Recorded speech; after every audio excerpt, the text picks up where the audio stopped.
We are on the boulevard at Do or Die Salon in Lancaster, California. I will be working with Miss Heaven Ruiz right here, and we will be talking about mental health, suicide prevention. I am in no way a therapist. I just want to hear everybody's story. And the project is it takes just one person. And basically, that means it takes just one person to educate another on mental health and suicide prevention. So while I work, we will get her story. And I want to introduce to you, this is Miss Andrea, and she will be taking our photos, and she therefore will be a huge part of the project because she's going to go ahead and catch that emotion. So here we go.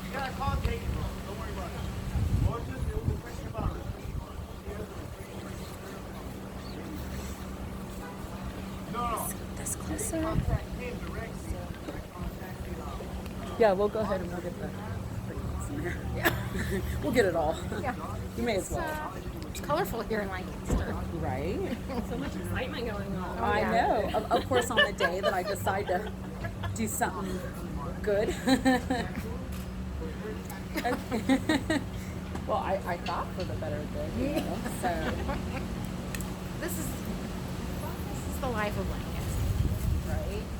A lot of people are going to say, Yeah. right? Don't come here. Right? Or ask the judge if he doesn't want to sign off on it. I guess every other like don't finish me.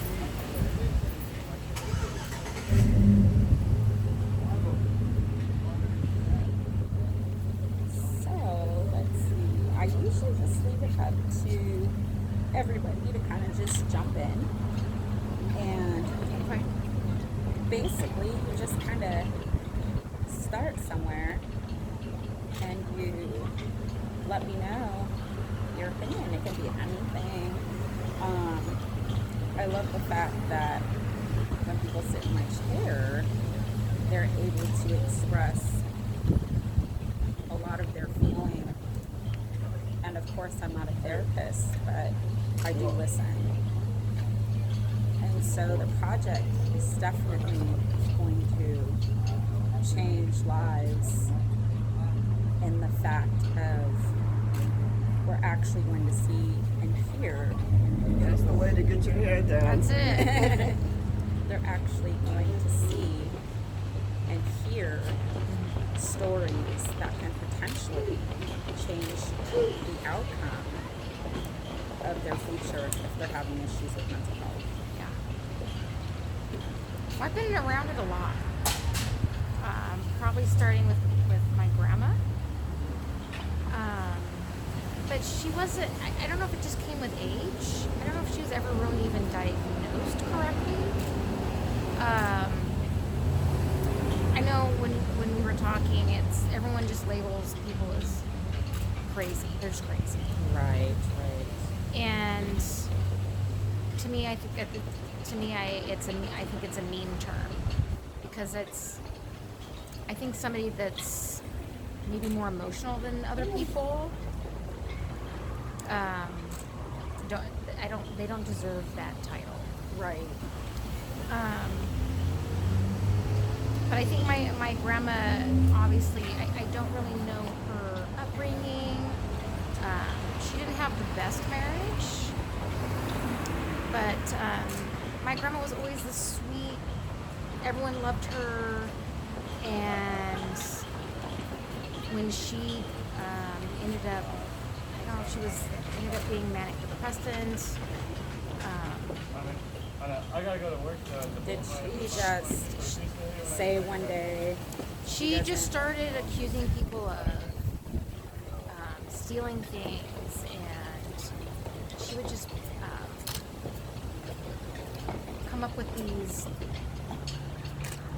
terrible lies about family members. And so that's when we kind of knew, okay, there's something wrong. There's something wrong with grandma. And then my poor mom ended up being the one to take care of her.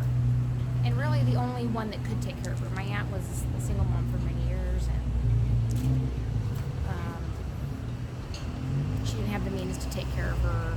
My uncle, at the time, he was in prison, so he couldn't take care of her. And it was a big toll on my mom. At any time, do you think, I mean, because I know that how I've felt many times that it was almost an inconvenience to have any help or, just, I don't know how to explain it. Like, I didn't want help because I didn't want to be a burden. Right. And that's my mom. She's a very strong lady, and she will be there in a moment's notice to help family and do whatever she has to do. But when it comes to her, she won't ask for help. She can do it. She can handle it. She's always the one that everyone's asked for help. Right. And I obviously too, my mom's upbringing was not her ideal. She was physically, mentally abused, sexually abused, and back then it was nobody talked about it. Nobody Right. said anything, and if it was their fault. They did something. Right. And so she grew up with that on her plate.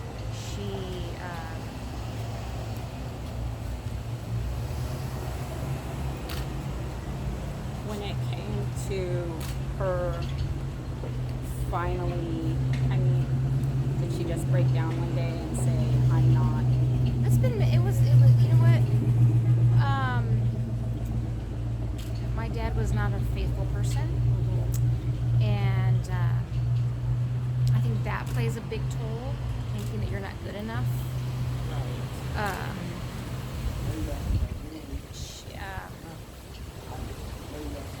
They're still married. They obviously overcame that, but that's something you never forget. You forgive somebody, but Right. that's something that takes a toll on you for your entire life. Right. Like the pain's still there. Right. And she never had my mom never really had the confidence or the self-esteem. I think, especially, when she was growing up, she was told she wasn't any good. And then, when your husband decides to go out on you, well, it's just, Right. It just intensifies Yeah. that feeling of Yeah. I'm not good enough. right. And, it's just kind of being chiseled at all your life. Right. All your life. And, but I always looked at my mom as always being the strong one. Like, you know what? She would always tell me, be strong. You do what you need to do to take care of yourself. If anything happens,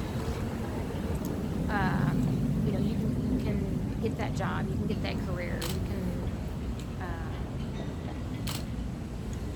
just financially, not depend on anybody.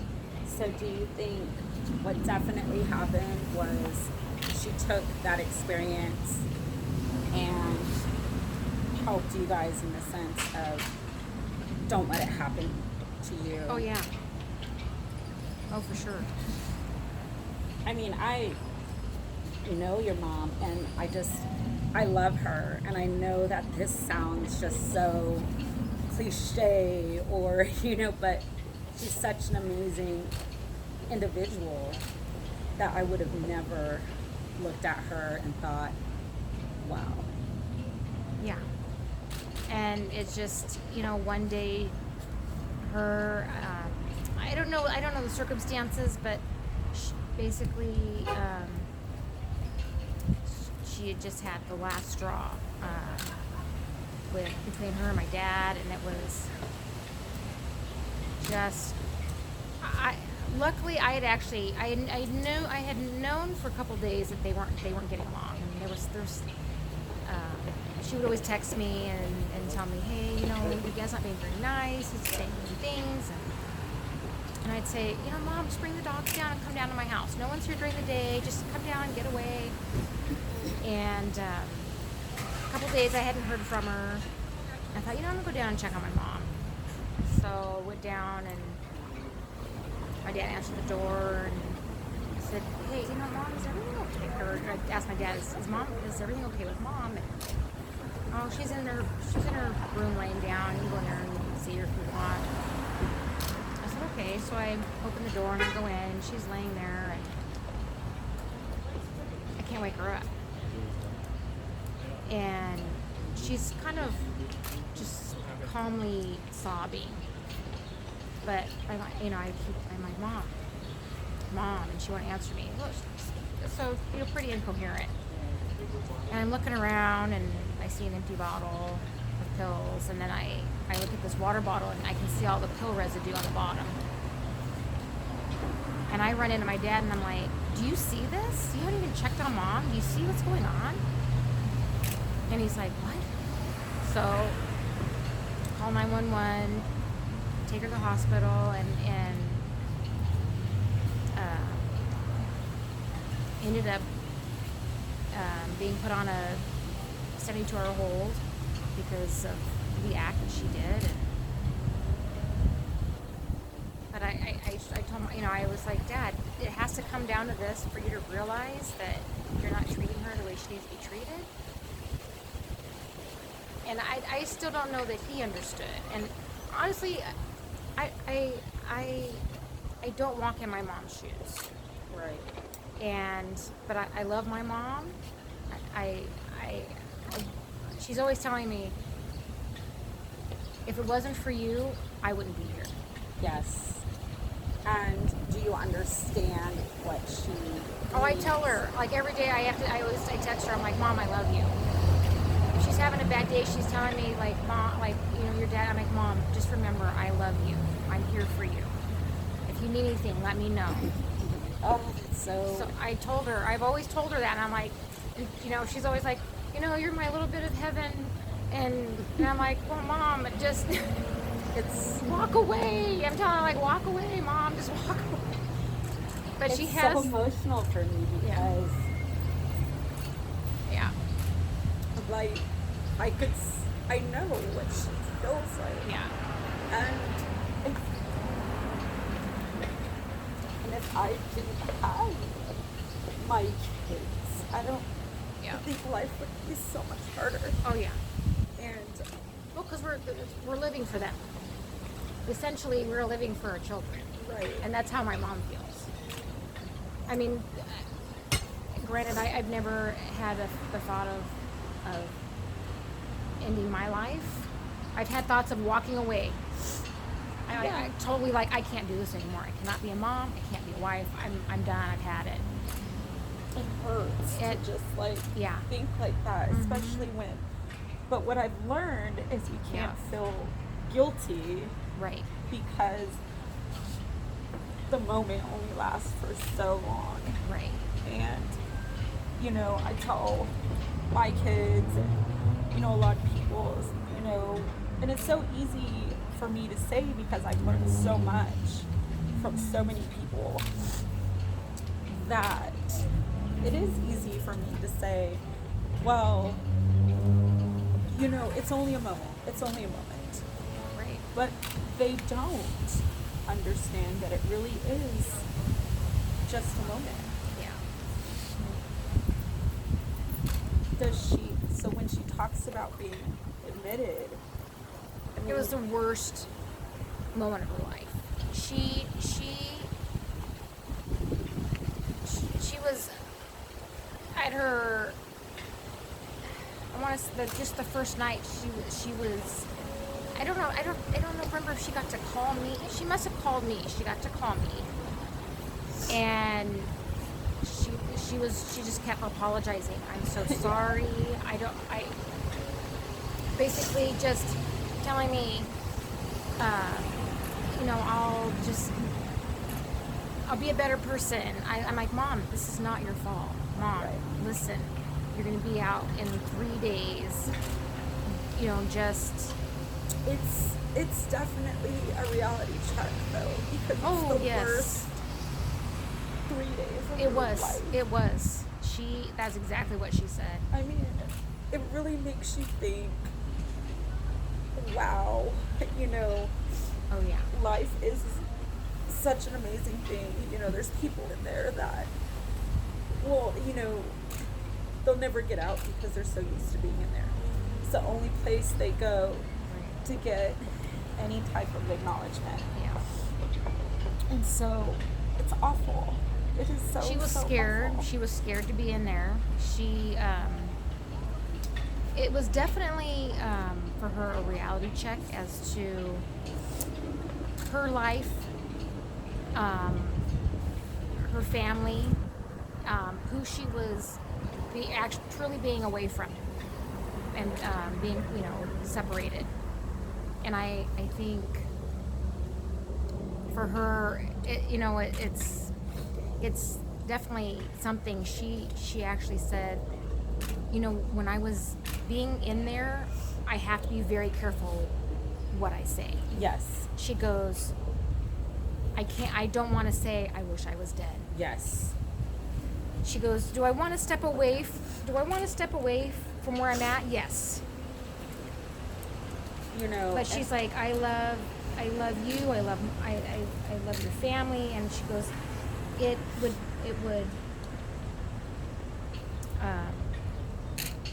I don't know, it would just, if anything happened to us, it would destroy her. Right. Did she? So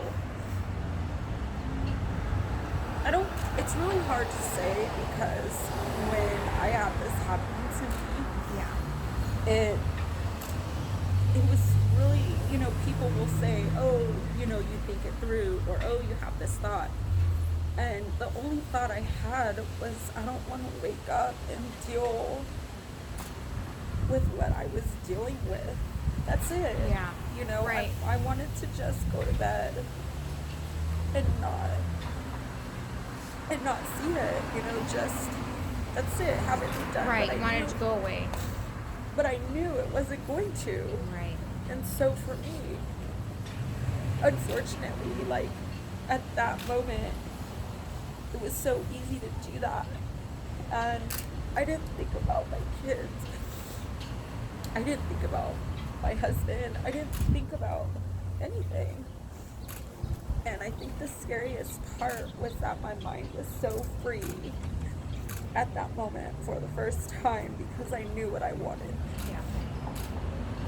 Well, and that's what my mom said, that nothing else was on her mind except the pain going away. Yes. That emotional pain disappearing. Right. That's all that's on your mind. And it's not. So I've had many people say, you know, when they hear people, you know, in suicide and all that stuff, I hear people say they're so selfish and and I've learned to understand that they're not selfish. They don't know what is happening.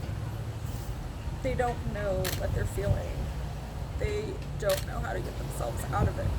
Right. They don't know how to talk about it because society has this perception of, like you said, we're crazy. And I'm sorry, I don't feel, I mean, I understand, like, I like to take shots and dance on bar tops. That's crazy. That's a good kind of crazy. That's crazy for me.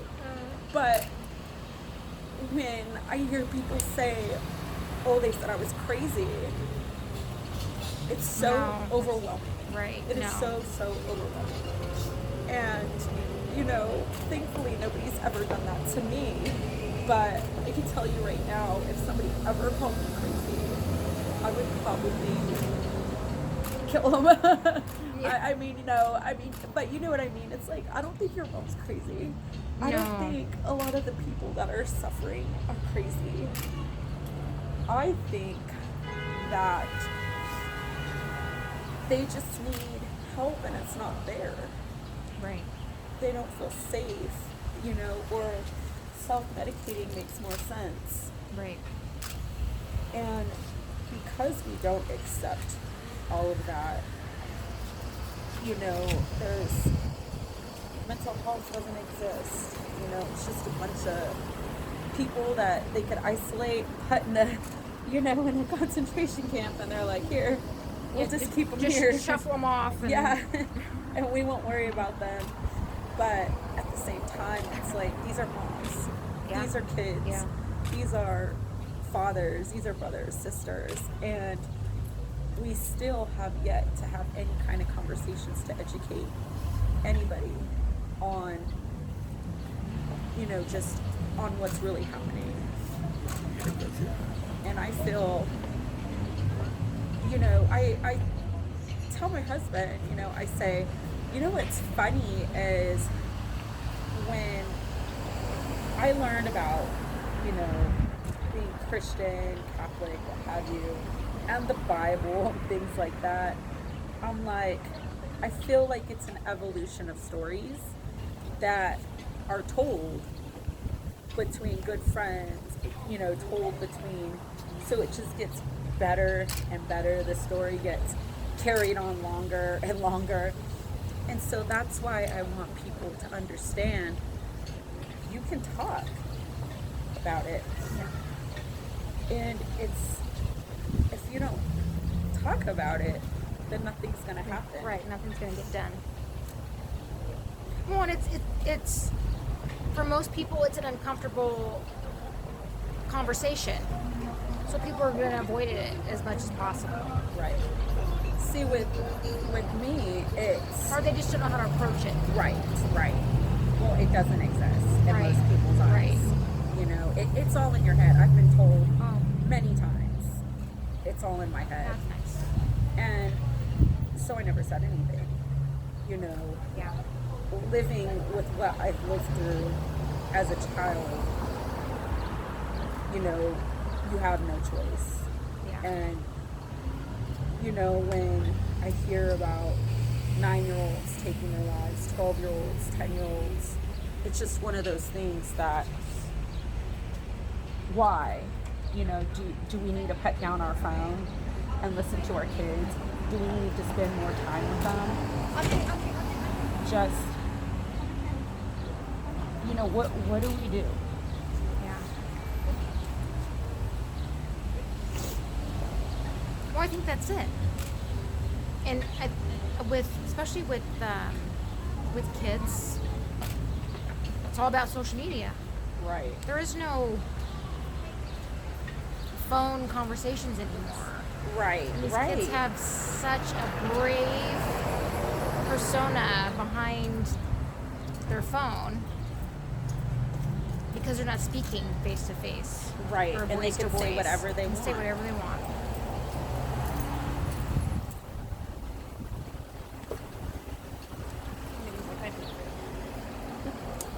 You know, it's just these kids. They're kids. Yeah. And what can be so bad that these babies feel that way? Yeah.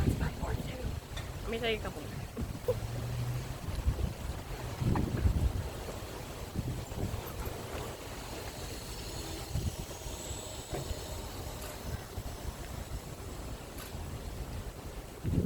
What about your kids? What's the conversation, and are you pretty open about it? Well, we're open. You know, especially with you know, my family. It's never been a hush hush thing. Just because my kids deserve to know what's going on, and Right. Otherwise, it's it would just keep the cycle, right, continue the cycle of them Right. not being educated. right. And it's kind of cool because my girls actually both of them majored in